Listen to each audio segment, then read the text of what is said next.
Hello all, welcome to thoughts of happy life. ఈ వీడియోలో నేను చూపిస్తుంది మీకు ఇలాచి.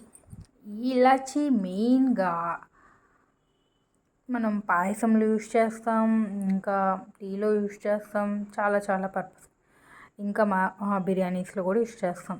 అలానే కాకుండా ఇది మంచి ఒక ఔషధం లాగా మనకి పనిచేస్తుంది బాడీకి. ఎలాంటి సమయం అంటారా, ఇది కఫ్ మనకి మామూలుగా వాతావరణం చేంజ్ అయినప్పుడు మాన్సూన్ సీజన్లో మనకి దగ్గు వస్తూ ఉంటుంది కదా. అంటే బేసిక్గా కొంచెం ఇన్ఫెక్షన్ని బాడీలో తగ్గించడానికి, ఎక్కువ లాంగ్ కఫ్ వస్తున్నప్పుడు ఇది ఒకటి బుగ్గన పెట్టుకుంటే చాలు. అప్పుడప్పుడు కొంచెం ఎక్కువ ఇచ్చింగ్గా లోపల ఉంటే కిచకిచలాగా కొంచెం బైట్ చేసి రసాన్ని మింగుతూ ఉండండి. అలా ఇది ఒక రెమెడీ. ఇంకొకటి లవంగాలు. ఇవి కూడా ఇవన్నీ నేను ఎక్స్పీరియన్స్ మీదే చెప్తున్నాను. బేసిక్గా నేను నమ్మను మోస్ట్లీ. ఇది ఏముంటుంది, అంత పెద్ద ఇన్ఫెక్షన్ని చిన్న ఎలా పోగొడతాయి అనుకుంటాను. బట్ నేను ఎక్స్పీరియన్స్ అయ్యి మీకు చెప్తున్నాను.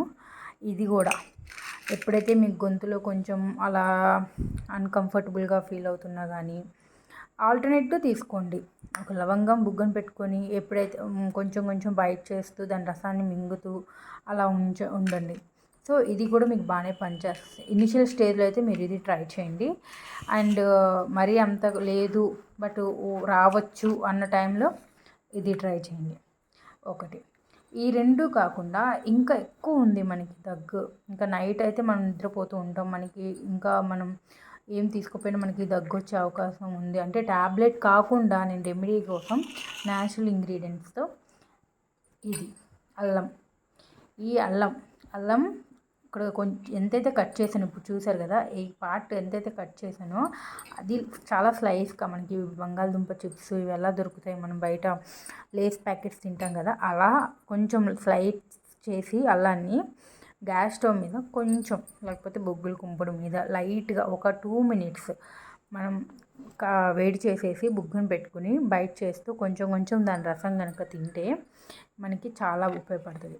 సో ఈ 3 ఇది కొంచెం హెవీ సిచ్యువేషన్లో ఉన్నప్పుడు కూడా బాగా పనిచేస్తుంది. ఎప్పుడైతే ఈ 2 మనకి దగ్గును కంట్రోల్ చేయలేకపోతే ఇది అనేది ద బెస్ట్ ఆల్టర్నేటివ్ సొల్యూషన్ నేను చెప్పడానికి. కానీ ఏదైనా ఎక్కువగా తీసుకోకూడదు, అది హెల్త్కి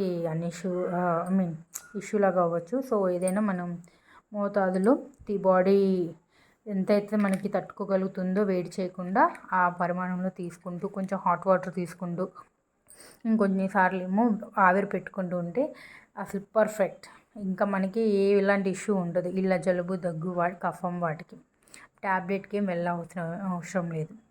ఈ మంచి విషయాన్ని నేను ఎక్స్పీరియన్స్ అయ్యాను. యాక్చువల్లీ నాకు ఒక 10 days నుంచి ఎక్స్పీరియన్స్ అయ్యాను. సో ఇది బెస్ట్ కంట్రోల్డ్గానే ఉంది, కొంచెం ట్యాబ్లెట్ యూస్ చేయకుండాని మీకు సజెస్ట్ చేయాలనుకున్నాను అంతే. Thank you. మీకు కనుక వీడియో నచ్చితే లైక్ చేయండి, షేర్ చేయండి, సబ్స్క్రైబ్ చేయండి.